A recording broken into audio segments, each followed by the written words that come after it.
What's up, fight fans? It is Monday, November 13th, 2017, and this is the Monday Morning Analyst here on MMAfighting.com. Hope you guys are doing well. Thank you so much for joining me. I'm Luke Thomas, host of this podcast, as well as some other things. You probably know that already. 3 parts of the podcast, as always. A bit of an overview from the weekend more generally, some multimedia in the second segment as we drill down into something specific, and then a look ahead at what's coming up next weekend. 2 events, really just one event to talk about. UFC Norfolk, that took place on Saturday. There was a Bellator event on Friday, but not a whole lot to say about it. We'll get to just a little bit of coverage in just a second. But let's start where the action starts. UFC Norfolk. I'm trying to get the pull up my notes here from where it took place. By the way, also called UFC Fight Night Poirier versus Pettis, UFC Fight Night 120 for those counting. This took place at the, Ted Constant Convocation Center in Norfolk, Virginia, with an attendance of 8,442 and a total gate of 642,000. As someone who has been, I went to college near here. I went to college at William & Mary, which is not too far from Norfolk, Northampton Roads. Always been surprising to me that they've gone to Norfolk. No, well, not surprising they went to Norfolk. Still surprising to me the UFC, to my knowledge, has never been to Richmond. I'm not really sure why that is, because there's a fan base there. There are venues that could hold it, meeting this size. People could more easily travel from Washington, D.C. if they wanted to go.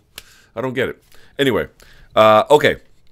In your main event, Dustin Poirier taking on Anthony Pettis, who tapped out in the 3rd round at 2:08 due to what appeared to be a rib injury. Now, I did a post-fight show. I'll post that up here as well. At the end of the video, I'll post my Conor McGregor reaction, so you can get all of those if you want. But we're going to talk about this more specifically in the second segment. I think just the main thing I want to stress here was that, one, I really appreciated the game plan from Dustin Poirier. He has at times not been his own worst enemy, but he has not performed up to the level of his skills by making some bad decisions in there about slugging it out. And he did slug it out at the end of the 1st round with Anthony Pettis, but in a much more confined way. He wasn't slugging it out in the middle. He had Anthony Pettis backing up, covering up a lot. So he did take a couple of shots. It got a little hairy there for a moment, but generally speaking, if you're looking at the ways in which Poirier has not fought up to his level, this would not be a strong example of that. This actually would be the opposite of that. And he really would strike it out for about a minute, take Anthony Pettis down, and they had incredible exchanges on the ground. We're going to look at that in the second segment. Second point I want to make about this, Dustin Poirier doesn't have jiu-jitsu that is as flashy as Anthony Pettis, and I don't say that in a pejorative way when I'm talking about Pettis. He has a great guard. He has great guard retention. But you're going to see in the second segment, it is Poirier who has better positional fundamentals, and that's a big reason why he won that contest on the ground. All right, so let's go to Matt Brown versus Diego Sanchez, winning at 3:44 of the very first round. Fox Sports 1 really did Matt Brown a disservice here, because I know that the 8,400 plus in attendance in Norfolk got to see this play out in real time, but you never at home got to see this moment play out as it was supposed to. You didn't get to feel it in real time because of the technical botch. You didn't get to see and hear. I mean, you could hear Paul Felder's reaction, but even then, I wonder if they could see that there was some kind of issue going on because they were like abnormally quiet. Point being is, part of the way in which we receive these fights impacts how we view them long term. I didn't see a lot of chatter after this was over that this should be considered a KO of the Year contender. This is an easy KO of the Year contender, and I really believe that the way in which the product was hampered by the broadcast ultimately has diminished some of the awareness of how good a KO this is by Matt Brown. Matt Brown looked like a samurai with that elbow, slicing Diego Sanchez in half, trying to nail him through the floor, and they were standing. It was incredible. Now, Diego Sanchez had a moment there where he had that nice body kick standing in the southpaw position, going after the liver of Matt Brown. But other than that, it was really the Matt Brown show, stopping some takedowns early, then getting takedowns in separation, and then in the middle of the cage really beginning to work his jab. He slowly warmed up. I think he knew there was going to be an early storm from Diego and just got better as it went along. Ultimately, he did it twice, caught the kick with one hand and then measured it with the elbow. The first time, Diego threw a kick or a strike right before Matt Brown threw it, so it kind of got muted. But the second time, it was one of the most ferocious elbow KOs I think I've ever seen in mixed martial arts. That is an easy call for KO of the Year nominee. Whether it should win it in the end, we can have a debate about that when we've cobbled them all together. But no one's list of nominees better have that one missing, because that was spectacular. As for what's next for Matt Brown, I guess we'll see. As for what's next for Diego Sanchez, telling everyone he's not going to retire, but clearly he is probably closer to the end of his career than even he might realize. Nothing to say about Andre Arlovski versus Junior Albini, winning by unanimous decision 29-28 and then 230-27s. Albini looked like he was wearing a diaper. A really lackluster, boring performance from him. He loves step-through knees and then firing over the top, but that's not crafty enough to really get Arlovski to bite on it. It landed a couple times, but he could never really do a whole lot with it. A lot of clinching and pressing Arlovski into the fence. And frankly, Arlovski was on the outside much busier. He was the one who was constantly throwing combinations, constantly moving, setting up, just really putting a lot of volume and activity. And neither guy really landed a whole hell of a lot. Although Arlovski had his moments. I mean, he had roughed up Albini's face to some extent. Nothing super memorable, but yeah, it was a clean win. Stopping a 5-fight losing streak. Now, what that means actually for his future, hard to say. But not a great performance from Albini. Not a great fight to watch. But Arlovski definitely the deserving winner there. Cesar Fajita and Nate Marquardt put on a hell of a fight. I really enjoyed this. 29-28, 28-29, 29-28. So Cesar Fajita getting 29-28 on two scores. Two judges' scorecards, excuse me. What I really liked about it, everything. Number one, I love the physical takedowns from Fajita. If he gets in on you, he picks up, he drops, he crashes into the mat with you.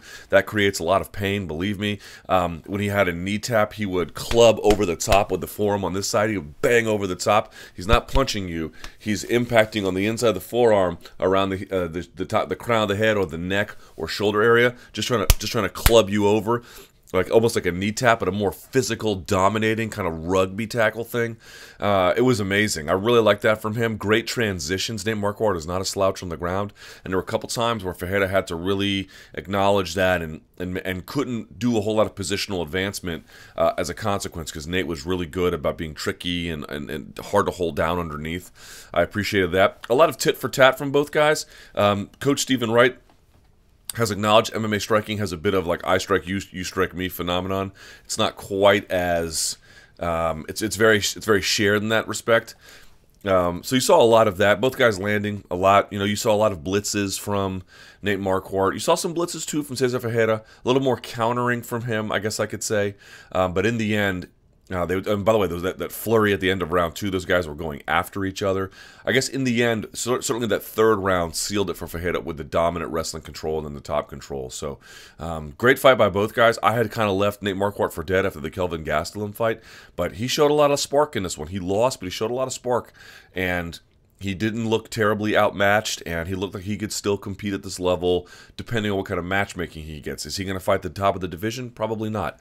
As for Fajita, he called out Bojashinya.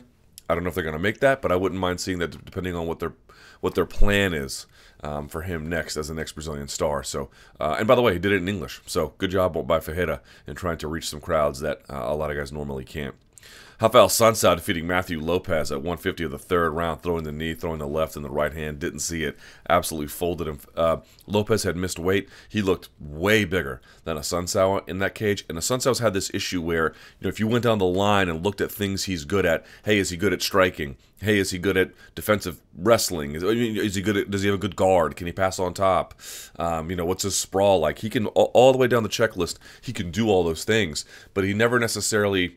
Not never, but he rarely has this moment where you walk back and you think, man, that was a super memorable performance by him, even though he's so very, very talented. And finally, he got a chance to really showcase what he is really worth as a fighter. Bantamweight has never been better, and part of the reason why you can say that is, yes, that triangle of Cody, TJ, Dom, but there's a bunch of guys, sharks on the outside circling. Your Aljamain Sterlings, Thomas Almeida's not done in that division, Jimmy Rivera, Raphael Assuncao, and the list goes on. Marlon Moraes, who had a good performance.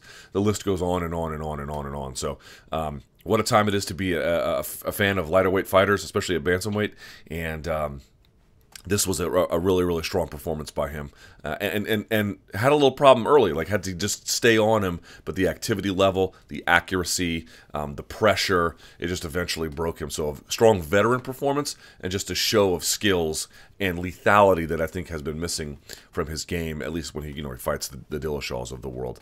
Clay Guida defeating Joe Lauzon. 107 of the very first round via TKO. Man, we had talked, I had spoken to Joe last week, and he acknowledged, Clay Guida's hands have gotten way, way better. He knew that was going to happen. You go back and you watch the footage, Joe just looks a little too still for me. He's not moving around. He's not doing a whole lot of this. He's not, you go back and you watch Sage Northcutt, and I'm not here to say Sage Northcutt is better than Joe Lauzon. I'm just saying he doesn't present a lot of a stationary target. Now, Joe was moving, don't get me wrong, but he was a little bit flat-footed, a little bit still, and Clay Guida was just able to open up with a 1-2. Yes, it landed in a very, there was a little bit of serendipity to how it landed, but nevertheless, it was a clean shot, man. Hit him with a left-right, and he was throwing nice combos before off of a kick combo. He was putting his strikes together in volume, and it landed. And then he recognized he had a hurt opponent, jumped on it right away, smashed him with an uppercut, dropped him. The first time I saw the fight, I didn't think it needed to be stopped a little early, but this time I was like, that fight could have been stopped a little earlier. Not the end of the world, but not a little late, I think. But what a relentless ground and pound, savage elbows, hammer fists from Clay Guida. Really, really nice win. And then admitting in his post-fight interview he had fought out his contract. And now he didn't do it in particularly, confrontational way. He was saying UFC on the microphone, but that's an interesting little twist and something to keep in mind. Really great win for Clay Guida. Team Alpha Male has done such a good job in not transforming him into somebody he's not, but in taking what he likes to do, what he's good at, what can reasonably be expected of him, and putting that together in a better overall package. Great job by that coaching staff, and great job by Clay Guida. It takes you to the preliminary card. Marlon Moraes taking on John Dodson, winning split decision 30-27, 27-30, 30-27. Bit of an interesting scorecards. I wouldn't have had it that way. I would have had it more 29-28-ish for Marlon Moraes. Bit of a rough going in the first round. Not rough going, but he got dropped and then finding a way to come back. Ultimately, Dodson's volume dropped over time. I think the power of Moraes kind of got to him. You saw him throw less and less, or certainly land a lot less and less. And Moraes, I think at first was a little bit blinded by the speed, but once he was able to time it and time the blitzing of John Dodson, he was able to do a lot with it. He was at least mixing in takedown attempts. How close they got, I don't know, but I think that kind of had Dodson's hands a little low, getting ready for it. And the other thing was, Dodson has big power, but he's clearly not a natural bantamweight. He's a much more natural flyweight. So he can crack with those guys at bantamweight, but he's fighting a bigger target. And so even if he lands with authority, you have to visibly hurt a guy, I think, if you're John Dodson. Whereas if you're Moraes and you're fighting Dodson, those shots are just going to look super hard because you're fighting a smaller guy. It probably has a major impact on him. All I'm saying is there's something to be said for how much they landed, because you would see Moraes sneak a left through, sneak a right through, particularly the right hand of Moraes. He was just homing in on Dodson as he charged all the time. But I guess what I'm saying is, if you're Dodson and you're realizing you're fighting bigger guys, you may think in your mind, I've landed on him just as much as he's landed on me, but it doesn't really look that way. Or even if it looks that way, it just looked like Moraes had the heavier damage. So something to keep in mind if you're John Dodson. Fighting up a weight class is great, but if you're not visibly dropping guys, I don't know what kind of points judges are going to give you for merely making contact with them, even if it does hurt them, and even if you think it should count. Dodson has this way of, when he fights up a weight class, of just coming up on the wrong end of decisions. It happened against Mike Easton here as well. He's had a number of times at bantamweight where you're just like, I don't know, unless you really just sock a guy with a punch, if the judges are noticing what you're doing. Something to think about. Tatiana Suarez defeating Viviane Pereira, 30-27. She did the same thing a couple of times that Fajita was doing up against Nate Marquardt. I love these guillotines as mat returns. People scrambling and then jumping on a guillotine, not sitting to guard, wrenching it so that they wrench them back over so that they choose to go back down. It was a big tactic of Louis Smolka against Ben Wynn. I love it, love it, love it. Tatiana Suarez all the time. She was either using Pereira's guillotines against her, by the way, and grabbing and getting this. You see a lot of people, when they get a single, they run the pipe, but you can do it head inside, and you essentially, King Mo showed me how to really fine-tune this one, where you pull up the leg and you drive pressure in at the same time using the head and the shoulder, and there's a little bit of twisting motion as well. She was able to get that as well, so she was using Pereira's guillotine against her. Really great job, and this, positionally just completely owning her on the floor. Sage Northcutt defeating Michelle Quinones 30-27 across the board. This is, what is this, his fourth, I think, victory in the UFC by Sage Northcutt. This is by far the best one. This was what I've been waiting for from Sage Northcutt. I know that I criticized him, and many others did as well, after the fight with Brian Barberena when he tapped to a choke where there was a fairly clear escape for. But it was because everyone had thrust him along, frankly, before he was ready. And he still has a long way to go. There's still a lot of questions left. You know, he had great doubles at the end of rounds, but when they were a little bit, you know, there was a couple times where he didn't time them all that well, or he tried to catch him in open space, or excuse me, against the fence, and he couldn't get him. So that's still a work in progress. We still need to see his defensive jiu-jitsu. We need to see his takedown defense. But, while there's still plenty of questions, the good news is there's still plenty of time for him to get better. I think, as I mentioned with Clay Guida, Alpha Male is taking what he is and putting it into a smarter game plan. He was managing rounds well, catching those major doubles at the end of them. And then before that, he really was just so good at keeping Quinones confused, countering what he liked to do. They had clearly game planned for him, knew what he was going to do. And then by the end of it, Sage was just warming up, you know, catching triple jabbing on a guy, all three landing. Hands were a little low, not a ton of head movement, but the speed gave Quinones a lot of problems, and he was just managing to constantly pressure him, push him on the outside. When he wanted to fight in boxing range, he would manage that. Just a great job by Sage Northcutt, a real developmental show. That's what you needed to see, progress. So am I asking him to be, you know, Conor McGregor or something? No, I'm not. I'm asking him just to be a demonstrably smarter, cleaner, more efficient version than he was the last time. And he made a big leap since his UFC debut and even his last fight. Team Alpha Male seems like it's a great place for him, and I'm really excited to see this because, you know, people asking me, you know, can he be a champion? And I'm like, well, you got to have some managed expectations about even the very best guys, and it's just way too early to say what, you know, how good he can be. But if someone can make progress like that, then there's a lot of reason to have optimism down the line. Because I think when he was just with his dad, I'm sure his dad loves him and has trained him quite well. But to really be an elite fighter, you got to be around other elite fighters. You got to be in elite camps, and you got to be out there at this age, really, you know, putting your nose to the grindstone. And I think he did that. Nina Ansaroff had a great performance against Angela Hill, winning it by unanimous decision, 29-28 on all three judges' scorecards. Angela Hill looked good at first. What you end up seeing was, I think she was tiring. I think the punching power, the striking power of Ansaroff, just a little bit too much for her. The vision of Ansaroff, she was able to make quick reactive decisions following up. She was the one who she would use front kicks, and then, you know, she'd use inside kicks and outside kicks as well to off balance or hurt Hill. But what she was really doing to me was she was doing her best work with her boxing.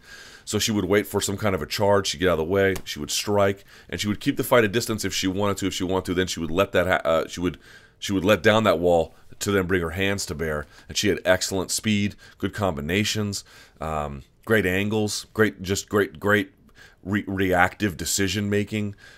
You know, she told me in May that she wasn't sure. She wasn't retiring, but, you know, she wasn't sure if she was fighting right now. And then the UFC offered her the fight, and she was like, why not? Let's just do it.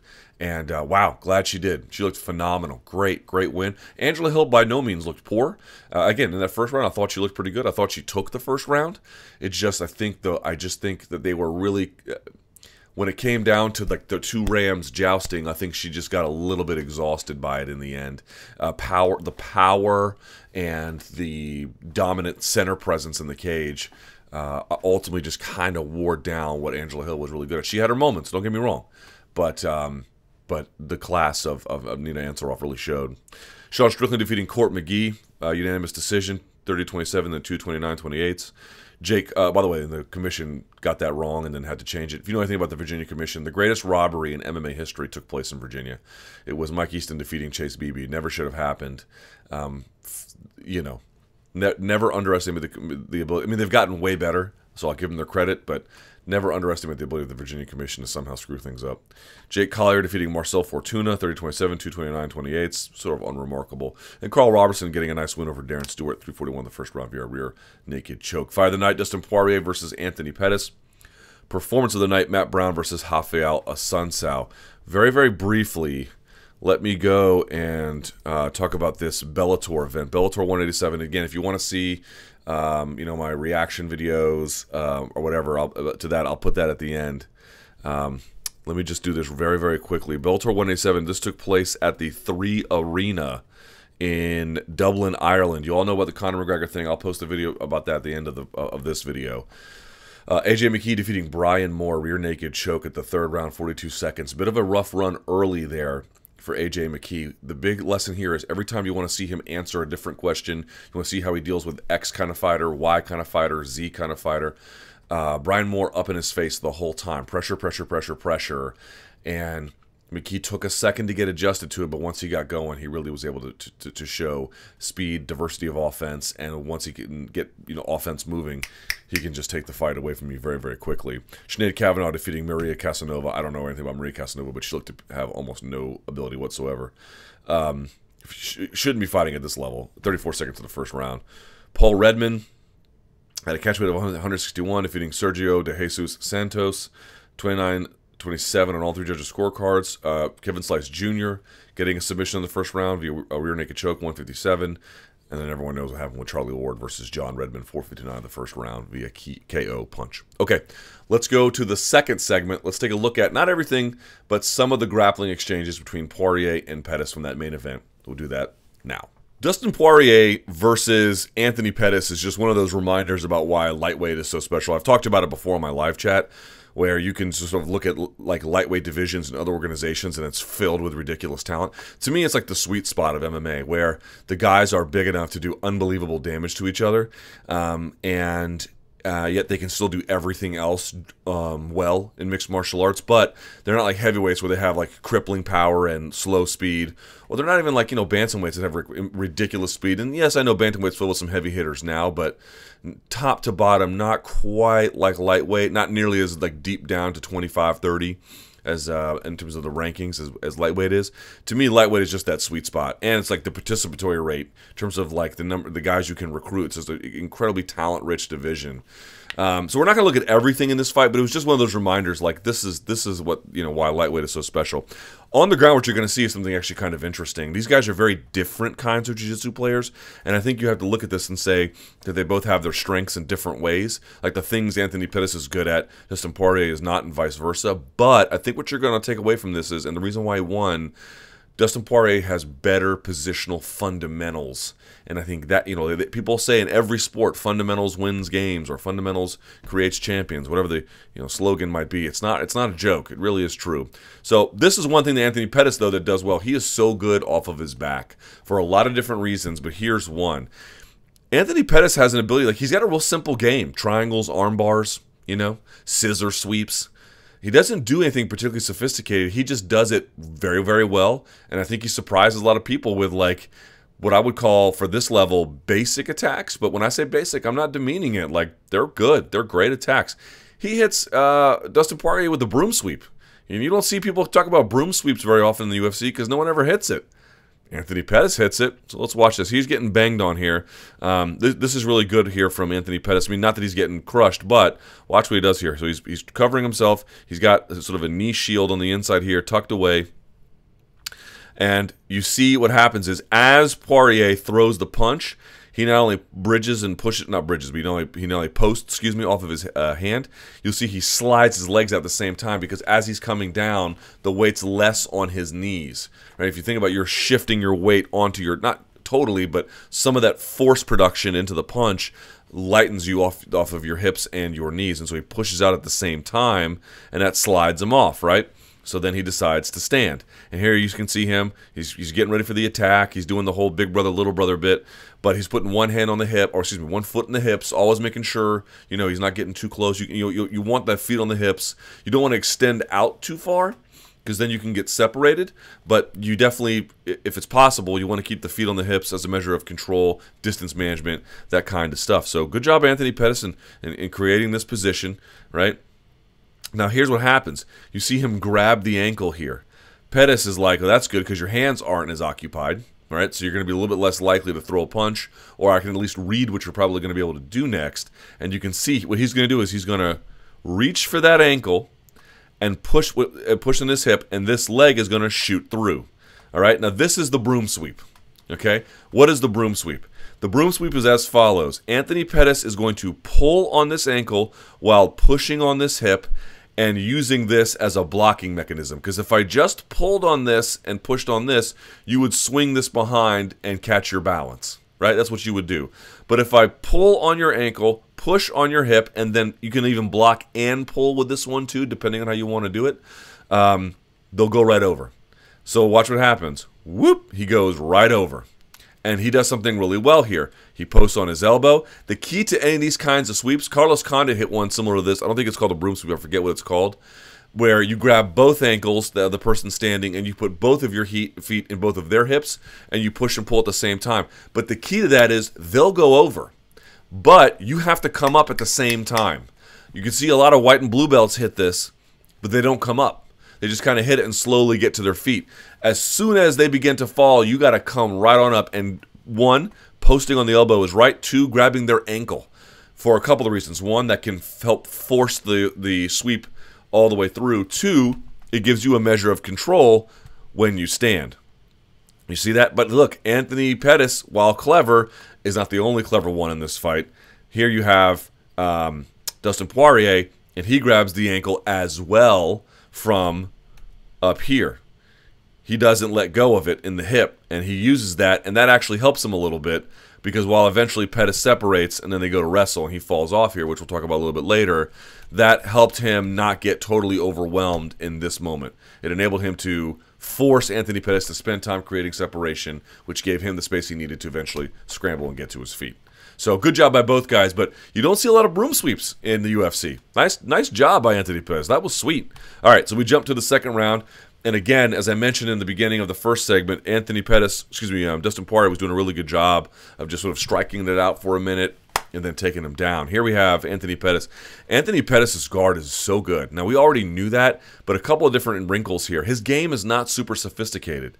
He's not doing shoot face 50-50 sweeps or, reverse De La Hiva like you saw from him and Eric Spicely. It's not what he's doing. He just has a really nice guard. And the reason why it works is because he has excellent guard retention. If he goes for a triangle and misses, and then goes for an armbar and misses, a lot of guys get passed because they don't have a great ability to keep their hips centered. You got to make sure your hips are facing theirs after that. You have to be able to find a way to retain guard. Anthony Pettis does not get enough credit for this. He is so good. And we're not talking about shrimping and then recapturing full guard like what Michael Bisping did. He does it open the whole time. Very good job in that sense from Anthony Pettis. And here he is. You can see he's climbing. He's got one hand controlling this wrist. He's obviously setting up a triangle. Dustin Poirier wants to posture into him to not give him any space to do that. But he's holding his own foot here to create that gap. He eventually gets it over. He seems to kind of lock it up. Doesn't get it. Poirier pulls his head out the side, so then he tries to twist into an armbar. He'll miss that as well. This was a common sequence you saw several times in this fight. But you notice something here. Look how high his hips are on the hips of Dustin Poirier. He's not flat on the ground, folks. He is way up tucked up in there, and you can't appreciate the difference about that until you've really felt someone do it to you. But the guys who are flat on their backs, the guys who aren't crunching it up, the guys who aren't way up on top of your lap almost, they have a harder time playing with guard. Guard is you got to be all up in there. You got to be right on top of them almost to an extent, right? So here he is, scooped up underneath. That's going to give you a lot more control once you lock up the submission. It's going to make it, depending on how you do it, harder to pass. And you can see here he is again. Dustin Poirier tries to go and pass. And I want to show you this. Look at this. He is using his knee. Now you can say, look where the hips are facing, sort of. And the hips are facing us, but his hips are directionally this way, and Poirier's hips are directionally this way. So there's a bit of a mismatch there. He uses his own knee on the mat, which, by the way, unless you have a slender waist and you're very, very thin, that can be a little bit painful. If you ever worn a gi with the belt and the belt is not quite on right, or it slides up into your diaphragm, it can actually hurt. But in any case, neither here nor there. He uses the knee to post so that he doesn't lose position too much. Poirier wants to shove this knee down and scoot around. Now, he's got the toes in the fence, so that's a no-no. But to me, the bigger lesson here is this. He's putting this down as like a doorstop, so he can't get moved any further. And with this on the outside of the head and his hands as well overhooking, that's going to enable him to do that. You see what I mean? He's always, and now look at the hips. They're in line together. Anthony Pettis has a very good guard, a very, very good guard. Fundamentals like that are hard to deal with. And then he gets the choke, and then he turns this way. And I like this choke. You can finish a triangle choke from here. Now, you have to lock it up this behind the knee, but I'm saying you can face a guy and finish a triangle choke. But Ryan Hall is the king of this. He likes to turn. And why? Because the calf is on the back of the neck, and you have much more engagement with your hamstrings when you can cut the angle. You can cut the angle. Now, you may have to watch how you grip up here. You have to make sure that your lock is on. But once you do that, look at the size of the calf on the back of the neck. It's a much more engaged, muscular, posterior chain, control there. Poirier eventually gets out of it because he just doesn't have a proper locking mechanism on. But I just want to show that. So then he rolls, and you can see Poirier head in the hip, head on the hand, controlling the roll. It's a controlled demolition. And you can see the foot here. I want to show you something. He puts the foot, he puts the foot in he puts the hook in as Pettis turtles. And there it is. Now watch this. He's going to sag his weight back after he gets the seatbelt grip. What is the seatbelt grip? It is left, in this case, left hand underneath the armpit, right hand over the neck. You can't choke with it, but the right hand underneath the armpit is the one that is quote-unquote stabbing, and the right hand over it holds the stabbing hand. Imagine there's a knife in his left hand. He's going to come underneath the armpit, stab, right hand over the top, controlling. He's going to sag his weight back, and he's going to pull him back. See how far the hook is? And he's going to sink it even further as he snatches him off of his base, and then he locks it up. Why is this important? You're going to see later, Anthony Pettis does not know how to. I'm not going to say does not know how to do this very well, but in the that would be an unfair criticism of me. But in the course of doing this, doesn't appreciate where people need to be. You need a guy who is not on his base. His hips are facing the mat, but Dustin Poirier sinks the hook when guys are all the way on their knees, not when their ass is in the air and they can jump and buck you. If you wait until then to sink your hooks, it's not a secure position. Moreover, once you get a hook, sag them backwards and to that side, and then lock up the body triangle, at least for MMA purposes. This is a strong, fundamental understanding of how to attack the back, both by sinking the hooks, how to pull to the hooking side, as well as the back at the same time, snatching them potentially off of at least their hips facing down if they're not necessarily on their base, and then sort of appropriate control mechanisms for mixed martial arts on the back. This is excellent work by Dustin Poirier. It looks simple, but you have to appreciate when he is choosing to do it and how he progresses the attack. But Anthony Pettis. So what you want here, if someone's on the back, you want this foot on the ground, right? You want the foot on the ground. That's the side you want. You don't want to be on the same side as the knee. And what you want is, ideally, and this is what's kind of amazing about Anthony Pettis, you actually don't want this arm here. That would be a problem. You actually want to clear it. And what you want to do is you want to get your shoulder blades to the mat. You want to slide up and then turn. And it has to be kind of a surprise thing. There's a speed element to this. And you really got to get that right. And he does. Watch this. He pushes it up. And then you see that he's on the correct side. He's going to turn underneath. Look at this. He's bowed out. He is bowed out. Look at the shape of his body. And it's too late. High hips are going to win every time. And he comes up on top. What a great job by Anthony Pettis. That is just a skill thing. He makes this look way easier than this is. You have to be fast. You have to be focused. You have to know what your body needs to feel like to get into that position. A lot of guys from here can't properly turn underneath. For him to be able to suck in and turn and bow out and then still come up on top because of speed is pretty amazing. It reminded me of Kevin Lee versus Tony Ferguson. This is more a coordinated thing. That was a little bit more strength, but still pretty good nevertheless. And now watch this. Pettis tries to control him. Open guard from Poirier. Poirier's guard is not like Pettis's. It's not nearly as good. And then he gets up. Anthony Pettis coming through, controlling that far side wrist. Really appreciate how great wrist control is from this turtle position in mixed martial arts these days. Even Anthony Pettis is doing it. That's going to force the weight down. He lets it go. Now watch this. He's on his knees. Okay, watch what happens here. He's going to raise up a little bit, and then Pettis tries to put the hooks in. It's just never going to work like that. Not never, but it's just your chances of success significantly diminished because watch. He's just going to fall forward. Even if you get one in, it's hard to get the other one in. And even if you do, you're going to be too high up. You need it when they're down, when they don't have access to their ability to spring up, when their rear end and knees are completely on the ground. That's what you need. And then he falls off. And watch what he does. He puts one hand behind the back here. This will go to control the hips when he gets down, and one hand over the head. So when he comes down, what does he have? Head and hip control. If you control someone's head and you control someone's hips, you've basically got them, right? So great job by Dustin Poirier. Now watch this. Look at Anthony Pettis. His hips are facing the mat, but he's all the way compacted. He's going to create the space he wants by pulling him up. Look at Anthony Pettis here. Look at it's a slight adjustment. He's going to like do a dumbbell row here. Look at the lats. They're about to do some work here on Dustin Poirier. He's going to pull him up, and then he's going to sink the hook, right? Then with the hook in, what do you think he's going to do? He's going to sag him back and pull him to the hooking side. Is he not? Yes, he is. Now, Pettis tries to roll underneath in the middle of this. So that's a great job by Anthony Pettis in sort of recognizing the moment here. Actually, it's a little bit later. So then he comes up, and Dustin should have won this.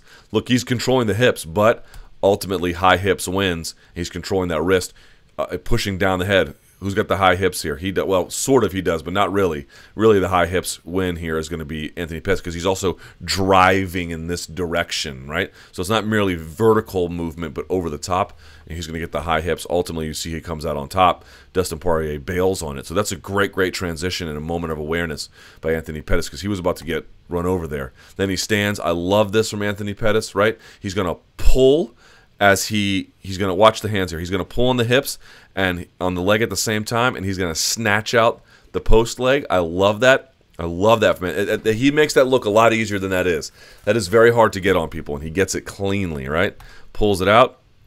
Then he's going to try and go over and get the seatbelt. But look at Anthony. Look at Poirier on his toes. He's going to come up.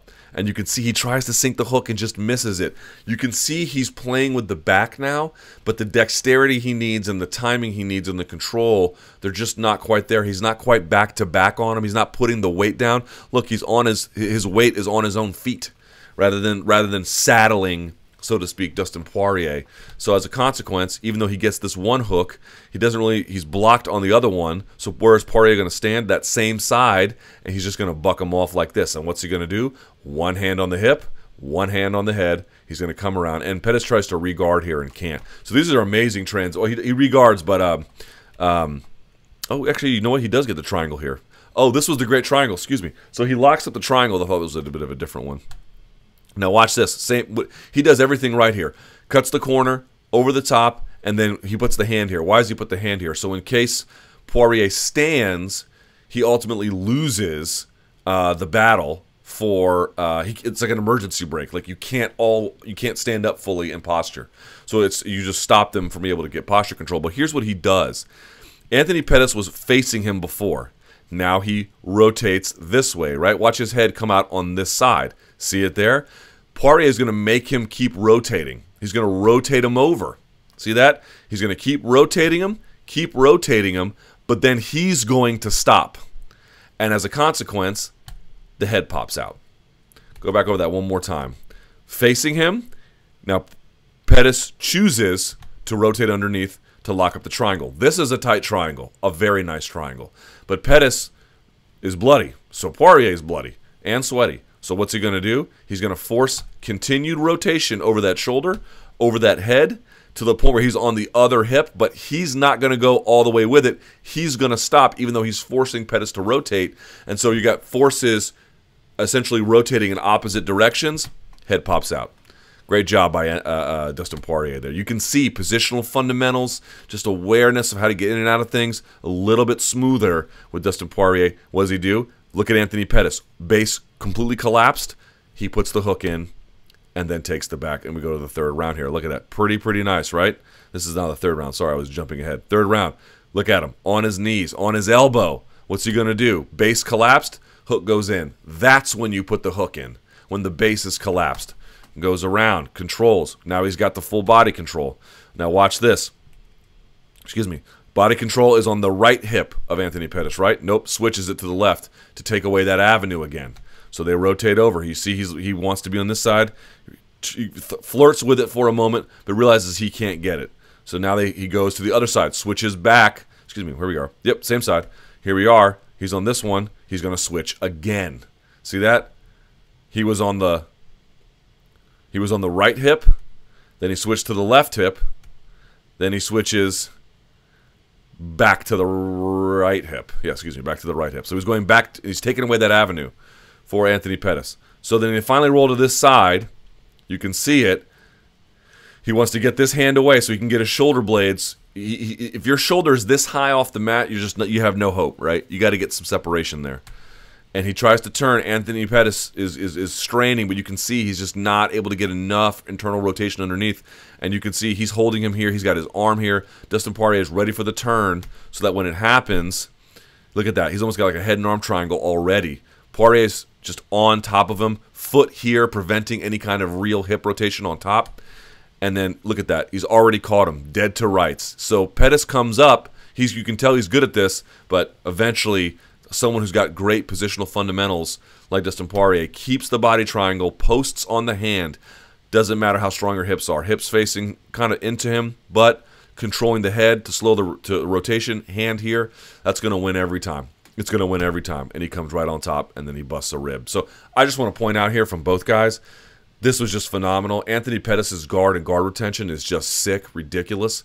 But the positional fundamentals from Dustin Poirier, they're a little bit sharper, and that sharpness in the end, I think, is why he won this fight. Great job by both guys. Really great job by Dustin Poirier. And last but not least, we'll take a look at what's coming up in the week ahead. The Bellator and UFC trains roll on. Of course, there's more events than this, but these ones are going to take place as well. UFC Fight Night 121 from the Kudos Bank Arena. Kudos spelled with a Q. In Sydney, Australia, this will be UFC Fight Night. This was supposed to be Marquardt, but now it's Fabricio Verdum versus Marcin Tybura. That is your main event. Also on that card, Beck Rawlings taking on late replacement Jesse Rose Clark. Tim Means versus, remember the name, Bilal Muhammad.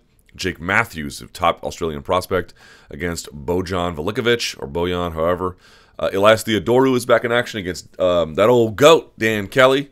And then Alexander Volkanovski taking on Shane Young. You go to the preliminary card. By the way, both of these will be on Fox Sports 1.